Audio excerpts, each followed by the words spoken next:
욥기는 구약 성경 중에서 지혜문학으로 분류되는 성경입니다.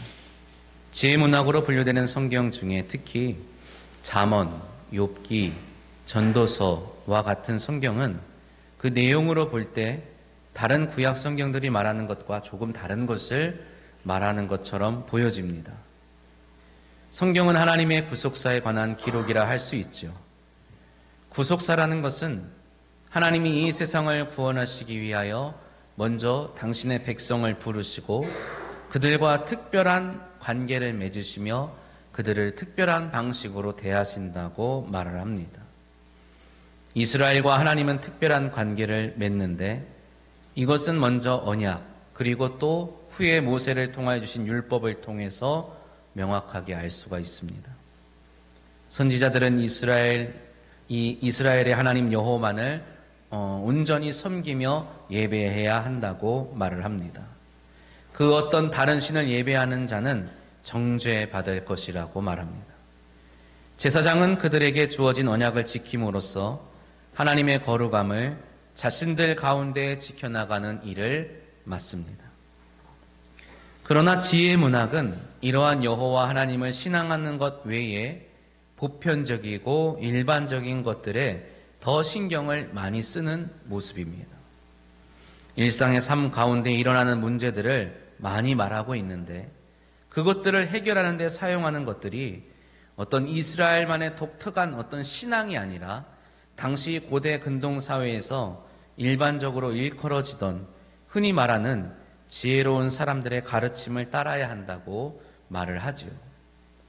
더욱이 욥기에서는 성경에서 계시되어지는 하나님의 일반적인 모습과는 사뭇 다른 모습을 보여줍니다.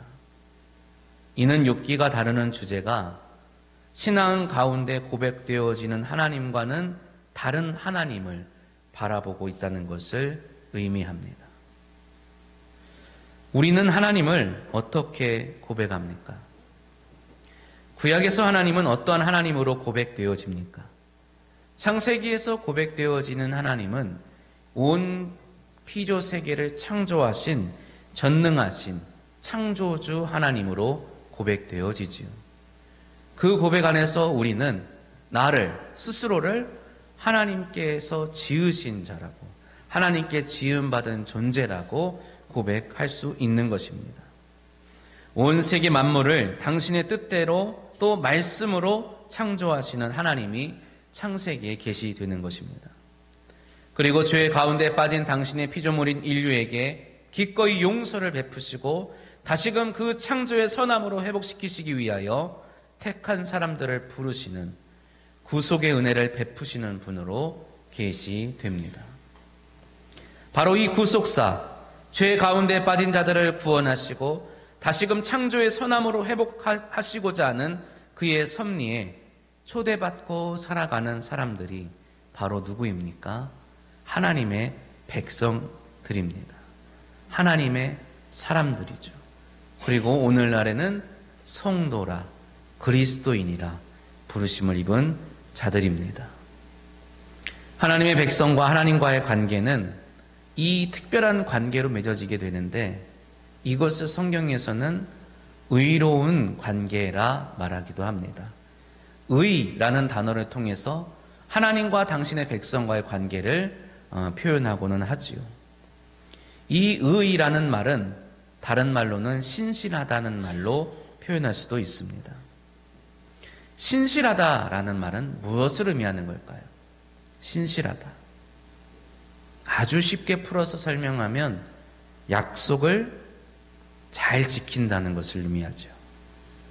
그렇다면 의로우신 하나님, 신실하신 하나님은 어떠한 분이실까요? 무엇을? 약속을 잘 지키시는 분이시라는 의미겠죠. 누구에게? 누구와? 당신의 백성과 당신이 부르신, 당신이 택하신, 당신이 백성으로 삼으신 자들에게 하신 약속을 잘 지키시는, 언제까지요? 끝까지, 영원토록 지키시는 분이 하나님이시라고 성경은 말을 하고 있는 겁니다. 그것이 뭐예요? 의로우신 하나님. 하나님이 의로우시다라고 하는 그 고백 안에 들어있는 의미입니다. 그렇다면 그 의로우신 하나님과 관계를 맺고 살아가는 특별한 관계 속에 살아가는 하나님의 백성은 또한 어떻게 해야 할까요? 마찬가지로 하나님의 백성 역시 어떠한 백성으로? 의로운 백성으로. 다르게 표현하면 신실한 백성으로. 다르게 표현하면 약속을 잘 지키는 백성으로 살아가야 한다는 것이죠. 이것이 바로 하나님과의 백성과의 관계입니다. 하나님은 당신의 백성에게 하신 약속을 잘 지키며 살아가시는 것. 우리는 그 하나님과 맺은 그 약속을 잘 지키며 하나님의 백성으로 살아가는 것입니다. 이러한 관계를 명확하게 보여주는 것이 바로 신명기 30장 9절로 10절에 기록되어 있는 말씀입니다. 신명기 30장 9절로 10절 말씀 우리 함께 봉독해 보겠습니다. 내가 내 하나님 여호와의 말씀을 청종하여 이 율법책에 기록된 그의 명령과 규례를 지키고 내 마음을 다하며 뜻을 다하여 여호와 내 하나님께 돌아오면 내 하나님 여호와께서 내 손으로 하는 모든 일과 내 몸의 소생과 내 가축의 새끼와 내 토지의 소산을 많게 하시고 내게 복을 주시되 곧 여호와께서 내 조상들을 기뻐하신 것과 같이 너를 다시 기뻐하사 내게 복을 주시리라. 아멘. 복 받으시기를 바랍니다. 복 받으시려면 어떻게 해야 합니까? 어떻게 해야죠? 말씀을 따라야 합니다.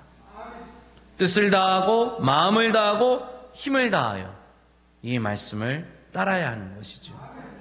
주의 말씀을 기뻐하고 기꺼이 따르며 살아가는 저와 여러분 되시기를 주님의 이름으로 축복합니다. 그래서 하나님과 그의 백성과의 관계는 이렇게 언약과 율법을 지키고 그에 따라 약속된 복을 베푸시는 관계 속에서 완성되어져 가는 것이라 할 수 있습니다. 아주 쉬운 말로 우리가 하나님의 말씀대로 살면 하나님께서 우리에게 복을 주시고 우리가 그렇게 살지 않으면 하나님이 우리를 징계하신다는 것이겠지요. 그러나 조금 더 성경적인 방식으로 또 신학적인 방식으로 이 말을 조금 다르게 고백하자면 내가 지키고 내가 복을 받는 것이 아니라 내가 못 지켜서 내가 벌을 받는 것이 아니라 하나님께서 당신의 말씀대로 살도록 우리에게 복을 주시는 것이고 하나님께서 당신의 말씀대로 살도록 우리를 징계하시는 것이라고 할 수 있습니다. 따라서 잘하는 사람들, 다른 표현으로는 신실한 사람들, 의로운 사람들에게는 계속해서 그 길로 나아갈 수 있도록 하나님께서 복을 주시고 그렇지 못한 자들, 악을 일삼고 불의한 사람들에게는 속히 그 길을 멈추고 돌아오라 하시며 징계하시는 것입니다. 이것이 바로 하나님께서 당신의 백성을 대하시는 방법이라고 성경이 말을 하고 있습니다. 그런데 오늘 우리가 보고 있는 한 사람이 있습니다. 이 사람은 이 성경의 방식대로 대함을 받지 못하고 있는 사람이에요. 하나님께서 유독 이 사람에게만큼은 이렇게 대하시지 않는다는 것입니다. 욥은 하나님 앞에 온전한 사람이었습니다. 온전하다는 말은 무엇이죠? 완벽하다라는 말입니다. 완벽하다. 욥기서 1장 1절 말씀은 욥을 이렇게 소개하며 시작을 합니다. 우스땅에 욥이라 불리는 사람이 있었는데 그 사람은 온전하고 정직하여 하나님을 경외하며 악에서 떠난 자더라. 아멘.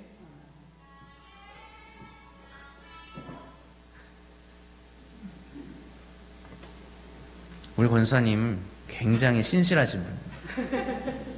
새벽마다 하나님 앞에 나와서 기도하고 하루를 주의 뜻을 물으며 시작하시는 분이겠죠. 그런데도 이렇게 실수하실 때가 있어요. 욥은 어떠한 사람이라고요? 실수가 없는 사람입니다. 하나님 앞에서 어떠한 실수도 하지 않은 사람이라는 거예요. 우리 중에 온전하다고 자부할 수 있는 사람이 누가 있겠습니까? 우리가 지난 시간에 내가 어려서부터 이 모든 것을 다 지켰다고, 온전하다고 자부하는 사람을 만났지 않습니까? 그런 그도 주님이 보실 때에는 부족한 것이 있다고 했어요. 그런데 오늘 욥은 어떻습니까?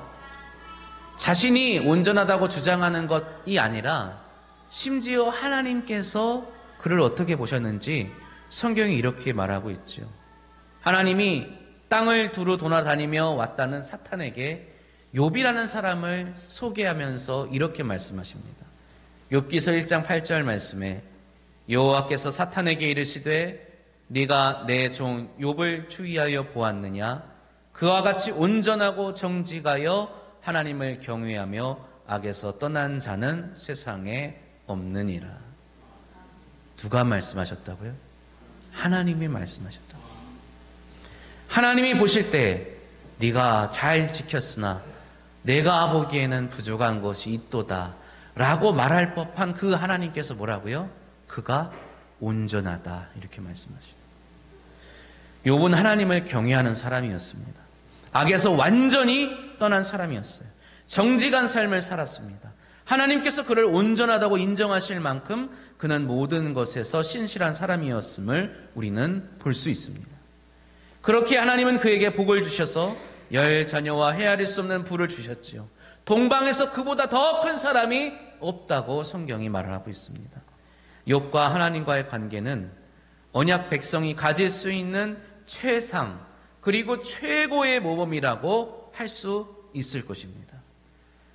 그런데 사탄이 여기에 질문을 하나 합니다.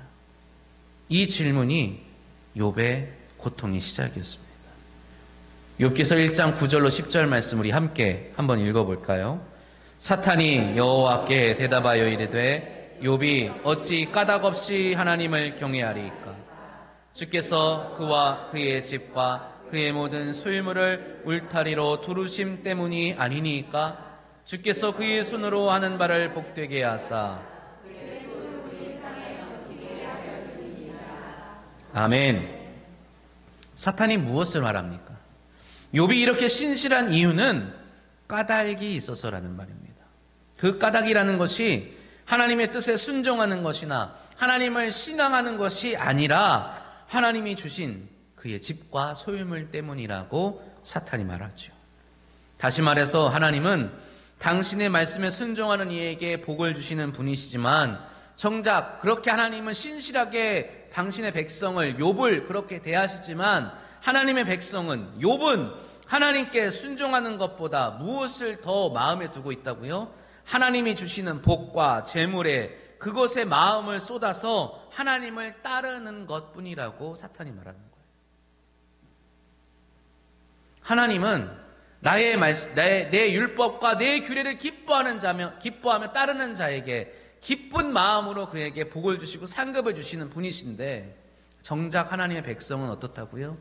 하나님의 말씀과 하나님의 율례와 규례를 기뻐하며 따르는 것이 아니라 그것을 마음에 품고 삶의 목적을 두고 살아가는 것이 아니라 하나님이 주시는 그 복, 재물, 그것에 마음을 두고 그것을 목적을 두고 살아간다는 거예요. 목적과 수단이 바뀐 것이죠. 하나님은 우리를 당신의 말씀대로 이끌어 가시기 위해서 재물을, 복을 사용하시는 거지만 우리는 뭐예요? 복을 받기 위해서 하나님을 따르는 겁니다. 사탄의 주장이에요.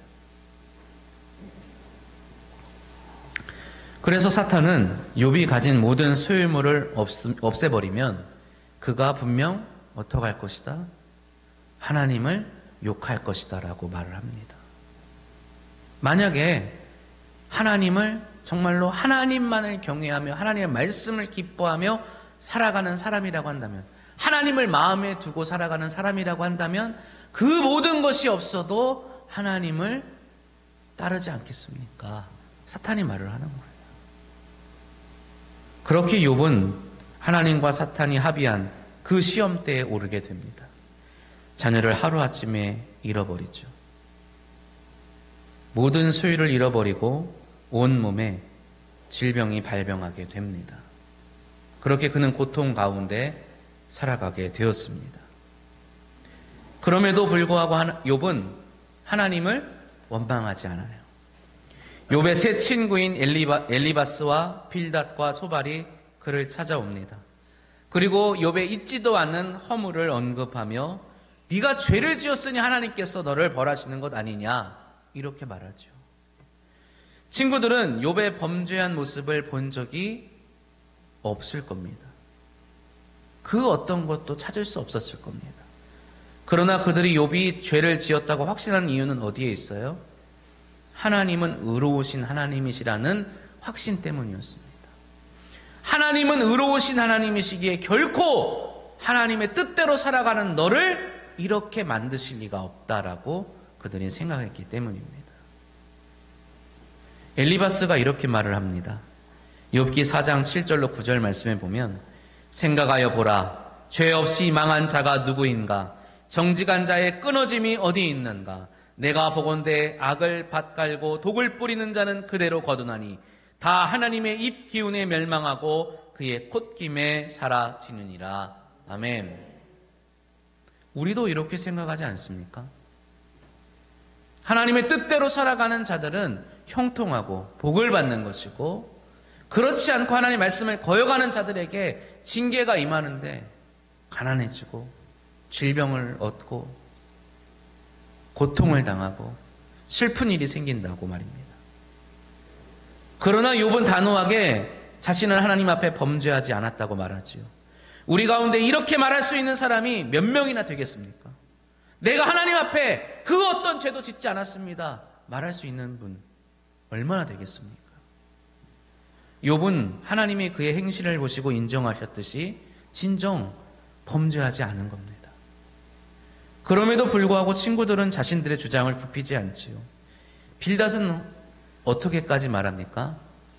너는 그럴지 몰라도 너의 자녀들이 혹시 죄를 지은 것 아니냐. 너는 혹시 그럴지 몰라도 너의 가족 중에 누가 범죄한 사람이 있는 것 아니냐. 빌닷은 옛 속담을 인용합니다. 우리의 속담으로 바꾸어 보면 이런 속담입니다. 아니 땐 굴뚝에 연기 나려. 너가 지금 이렇게 일을 당하고 있는데 너가 죄가 없겠냐? 이런 말이죠. 욥의 가정 가운데 어느 누군가에게는 죄가 있을 것이라고 그가 추측하는 겁니다. 이렇게 욥기에는 계속해서 욥과 그 친구들의 변론이 이어지죠.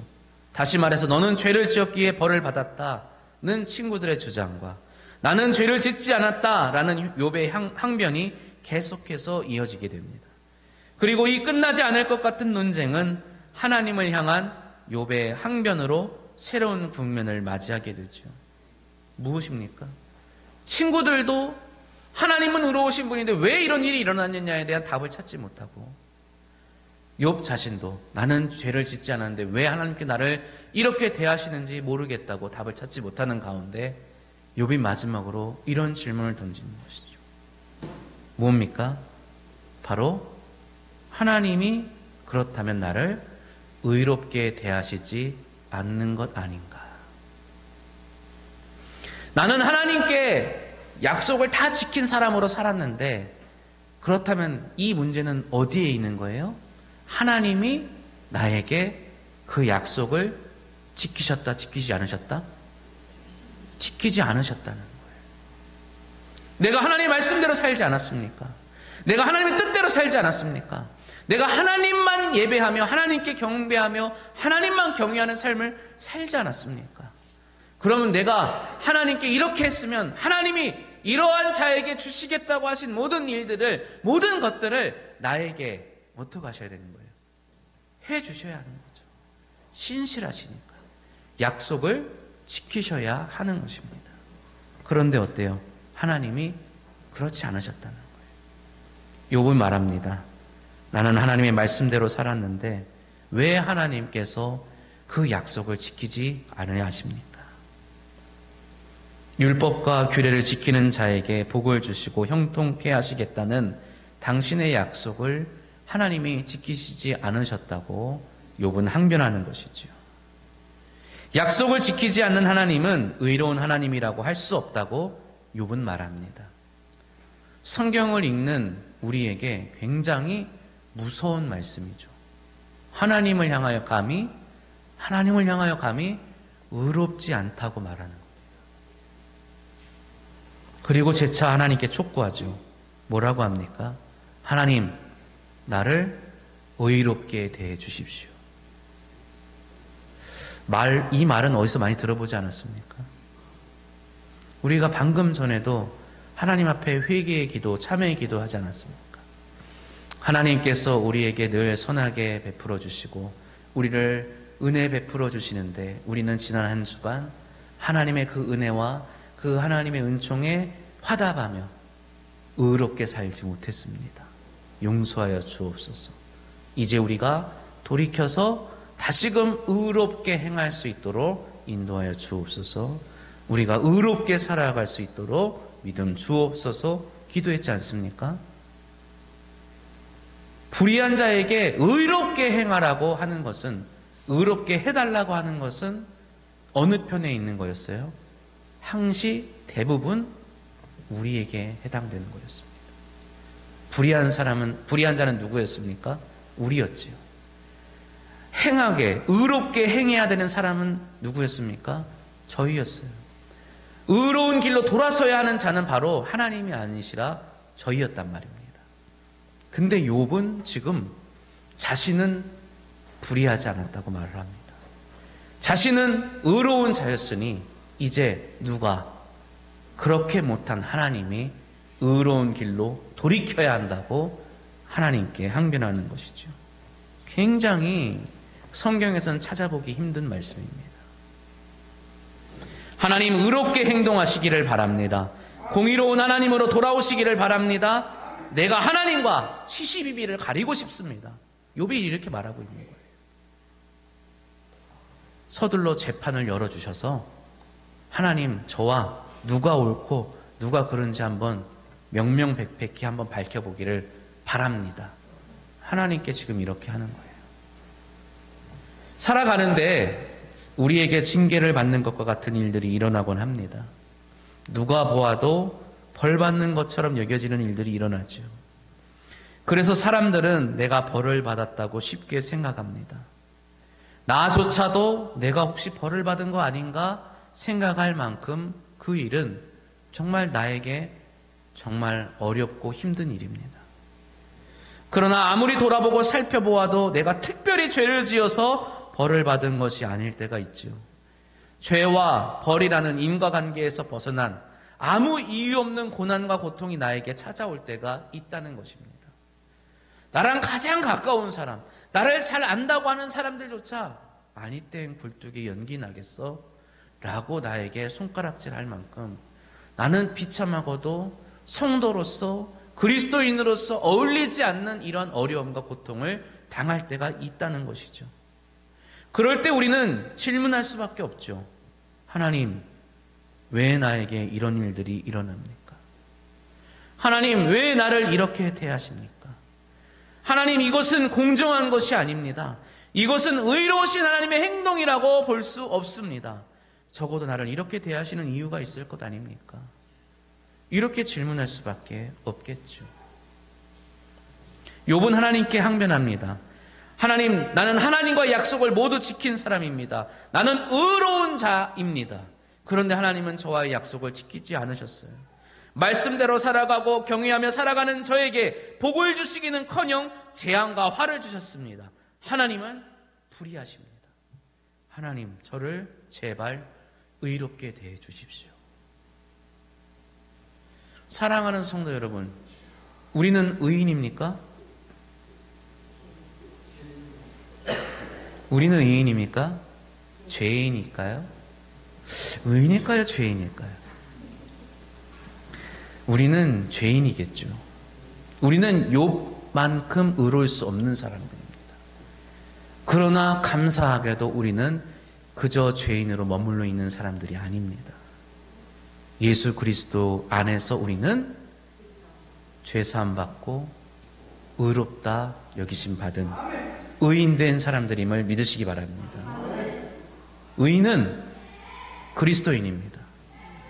그리스도인은 의인이지요. 의인에게 주시는 하나님의 신실하신 응답은 무엇입니까? 복입니다. 형통입니다. 건강입니다. 평안입니다. 그런데 의인인 우리에게 건강과 평안과 복이 아니라 다른 것이 올 때가 있다는 거예요. 질병이 찾아올 때가 있고, 아픔이 찾아올 때가 있고, 슬픔과 환난이 찾아올 때가 있다는 것입니다. 하나님이 불의하신 건가요? 분명 우리를 그리스도 안에서 의롭게 여기셨는데, 의롭다 하셨는데, 의롭게 만드셨는데 왜 우리는 의인으로서 받아야 할 대접을 받지 못하는 걸까요? 우리의 질문은 욥의 질문과 똑같습니다. 그때 하나님께서 이 질문을 하는 욥에게 나타나십니다. 오늘 본문 말씀을 보면 그때 여호와께서 폭풍우 가운데에서 욥에게 말씀하셨다 이렇게 나옵니다. 폭풍우 가운데라는 표현은 하나님의 실질적인 임재를 나타내는 표현입니다. 하나님이 저 먼 하늘에서, 하늘 위에서, 보좌에서 멀고 먼 자리에서 음성으로만 어렴풋이 이렇게 말씀하시는 것이 아니라 지금 욥 앞에 나타나셨다는 것을 말합니다. 욥이 그토록 원하던 심판의 시련을 의미하기도 합니다. 하나님은 당신의 의로우심에 대해 의문을 제기하는 욥의 항변을 받아주시고, 그래, 네가 그렇게 시시비비를 따져보자 하니까 지금 여기서 한번 따져보자. 심판을 열어주시는 겁니다. 그런데 하나님은 욥의 질문에 대답해 주시지 않지요. 이렇게 말씀하십니다. 38장 3절 말씀 우리 함께 읽어보겠습니다. 너는 대장부처럼 허리를 묶고 내가 내게 묻는 것을 대답할지니라. 아멘. 왜 하나님 나를 이렇게 대하십니까? 왜 하나님 나를 이렇게 불의하게 대하십니까? 한 이 욥의 질문에 하나님께서 그건 말이야 이것 때문에 그래. 그건 말이야 그런 이유는 이런 거야. 이렇게 대답하지 아니하시고 너 그럼 내가 하는 이 질문에 한번 대답해 보아라. 이렇게 말씀하시죠. 창조 세계를 완전하고 완벽하게 다스리시며 그것들에게 가장 적합한 것들을 주시는 하나님의 섭리에 대해 욥이 얼마나 알고 있는지 한번 대답해 보라고 말씀하십니다. 어디서부터 어디까지 경계가 지어지고 어떠한 것이 어디서부터 시작하고 어디서 끝나는지를 한번 설명해 볼 수 있는지 말해 보라고 합니다. 무엇이 옳은 것인지 무엇이 옳지 않은 것인지 어떤 것이 가장 좋은 것이고 어떤 것은 안 좋은 것인지를 너가 알 수 있느냐고 물어보죠. 여러 가지 동물, 신화 속에 나올 법한 우리가 잘 마주하지 못하는 아주 엄청나게 강하고 두려운 어떤 그런 피조물들을 대하시는 하나님의 섭리를, 먹이시는 하나님의 섭리를 네가 알 수 있느냐라고 물어보십니다. 오늘날 우리는 정말 많은 과학적인 어떤 여러 가지 지식의 진보를 이루었죠. 많은 것들을 밝혀내고 알아가고 있습니다. 그럼에도 불구하고 오늘 본문 말씀에서 하나님께서 우리에게 물어보시는, 욥에게 물어보시는 이 질문에 대답할 수 있는 것들이 얼마 되지 않습니다. 거의 대답 못하는 거예요. 이것이 의미하는 바가 무엇입니까? 하나님이 욥에게 이러한 질문을 굳이 하시면서 몇 장에 걸쳐서 40장까지 이르는 긴 질문들을 욥에게 끊임없이 던지시는 이유가 무엇일까요? 욥의 입에서 어떠한 말을 듣고자 하시는 겁니까? 욥은 이 질문을 듣고 한마디 합니다. 내가 이제 입을 다물겠습니다. 그 말의 의미가 뭘까요? 나는 알지 못합니다라는 말입니다. 하나님이 욥에게 이 질문하신 의도는 바로 그거겠죠. 너가 모든 것을 다 안다고 생각하느냐. 우리는 우리에게 어울리는 것이 무엇인지, 우리에게 합당한 것이 무엇인지 생각하고는 합니다. 방금 말씀드렸듯이 우리는 하나님의 자녀 아닙니까? 하나님의 자녀라면, 하나님의 사랑을 받는 사람이라면, 그래도 행복하게 살아야지. 건강하게 살아야지. 좀 그래도 가난하기보다는 부유하게 살아야지. 넉넉하게 살아야지. 많은 사람과 화평하며 살아야지. 무엇입니까? 우리가 생각하는 성도에 어울리는 모습입니다. 우리가 생각하는 우리에게 필요한 모습이라고 할 수 있겠죠. 그러나 하나님은 욥에게 하시는 질문을 통해서 우리에게 질문하시는 겁니다. 그것이 정녕 너희에게 꼭 필요한 모습이냐? 그것이 꼭 너에게 어울리는 모습이냐? 그것만이 성도에게 합당한 모습이냐라고 질문하시는 거죠. 마가복음 10장 37절 38절 말씀에 보면 이런 내용이 나옵니다. 그 어간에 보면 예수님의 제자들이 예수님을 계속해서 따라다니면서 있는 고생 없는 고생 다 하죠. 많은 어려움을 겪습니다. 그래도 어때요? 예수님과 함께하는 것을 사명으로 여기고 끝까지 감당하며 함께하죠. 그리고 나서 주님께 이렇게 말합니다. 뭐라고 말씀하죠? 여짜오되 주의 영광 중에서 우리를 하나는 주의 우편에 하나는 좌편에 앉게 하여 주옵소서. 그 중에 가장 열심이라고 생각했던 사람 둘이 예수님께 그렇게 말하는 겁니다. 정말 우리는 다 버리고 주님만 따르지 않았습니까? 우리는 하나님이 아들이심을 고백하고 주님을 메시아라고 고백하고 우리의 모든 것을 내던지고 오로지 우리의 삶을 다 주님께 헌신하지 않았습니까? 주님, 우리에게 그에 합당한 상급을 주옵소서. 그런데 주님이 뭐라고 말씀하십니까? 예수께서 이르시되 너희는 너희가 구하는 것을 알지 못하는도다. 내가 마시는 잔을 너희가 마실 수 있으며 내가 받는 세례를 너희가 받을 수 있느냐. 아멘. 예수님이 뭐라고 말씀하신다고요? 알지 못한다. 알지 못한다. 주의 영광을 우리에게도 허락해 주옵소서. 주님이 받으시는 그 영광을 무슨 말입니까? 주님이 하나님의 아들로서 메시아로서 그리스도로서 마땅히 어울리는 그 모습을 우리도 함께 누릴 수 있게 해달라고 요구하는 겁니다. 그들이 요구하는 그 영광은 뭐예요? 그럼 하나님의 아들로서 영광스럽고 깨끗하고 거룩하고 흠이 없고 그러한 것들을 생각했겠죠. 그런데 주님은 너희가 알지 못한다고 말씀하십니다. 내가 마시는 잔은 무슨 잔이겠어요? 죽음의 잔입니다. 제자들은 예수님이 마시는 잔은 영광의 잔이라고 생각했어요. 예수님이 받는 세례는 영광의 세례라고 제자들은 생각했지만 예수님의 세례는 무엇입니까? 무덤에 들어가는 거예요. 죽음의 세례였어요. 너희가 받을 수 있느냐라고 했을 때 39절에는 제자들이 대답합니다. 네, 받을 수 있어요. 그리고 나서 예수님께서 십자가 달려 죽으실 때 예수님 곁에 그 어떤 제자도 남지 않았다고 성경은 기록하죠. 무엇을 의미합니까? 저건 내 것이 아니야. 저것은 나와 어울리지 않아. 이렇게 말을 하는 것이겠죠. 그러나 사랑하는 성도 여러분, 우리는 예수를 누구로 고백합니까? 날 위해 십자가에 달리신 하나님의 아들이라고 고백하지 않습니까? 날 위해 무리를 걸으신 하나님, 날 위해 오병이어의 기적을 일으키신 하나님이라고 고백하지 않습니다. 날 위해 십자가에 달려 죽으신 하나님이라고 고백하죠. 시간이 이제 지체되어서 말씀을 좀 줄이려고 하는데 좀 오늘 좀 지체되더라도 제가 이거 하나만은 소개 좀 시켜드리고 싶은 마음이 있습니다. 복음성가 중에 폭풍 속의 주라는 찬양이 있습니다. 이 폭풍 속의 주라는 찬양은 유명한 대중가수가 이렇게 불러서 그리스도인이 아닌 사람들도 잘 알고 있는 곡입니다. 근데 이 곡의 가사는 가수들이 만든 것, 작사가들이 만든 것이 아니라 한 목사님이 가사를 지으셨다고 해요.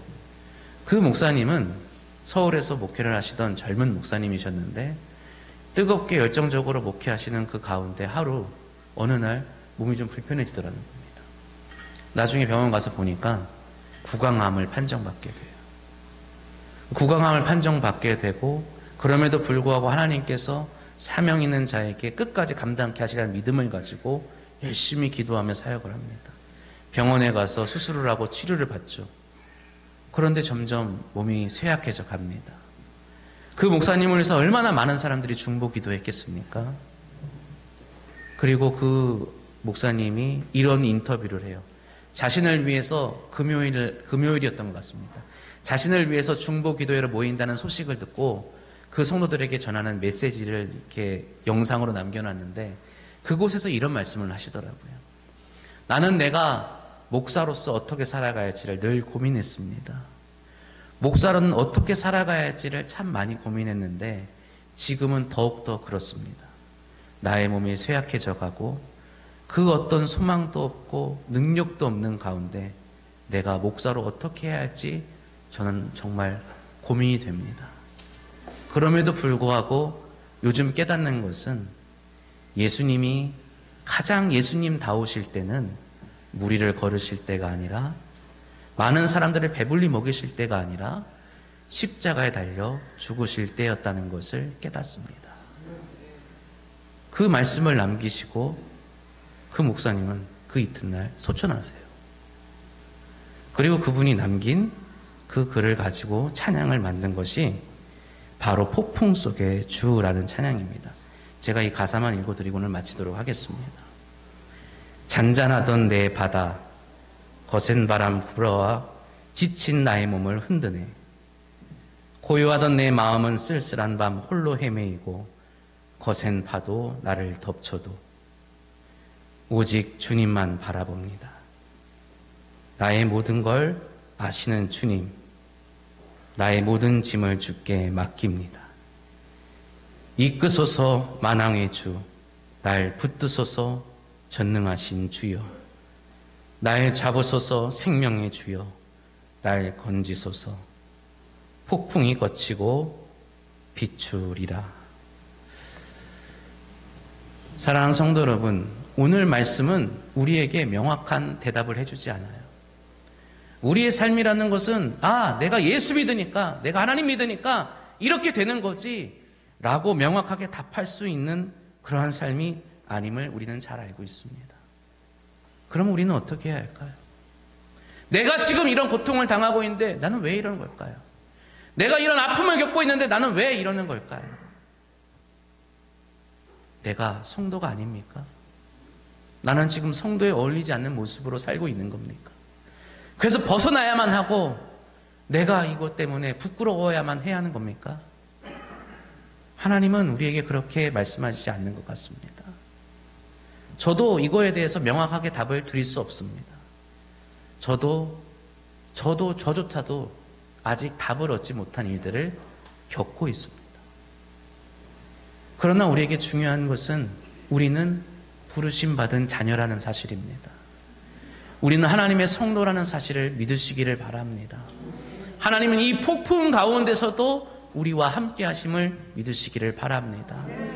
우리가 알 수 없는, 헤아릴 수 없는 하나님의 섭리 가운데 우리가 있음을 겸손하게 믿음으로 고백하시기를 바랍니다. 하나님은 당신의 기뻐하시는 뜻 가운데 우리를 인도하여 주시고 마침내 하나님의 뜻을 이루어가는 존재로 우리를 완성시켜 주심을 믿으시기를 바랍니다. 기도하겠습니다.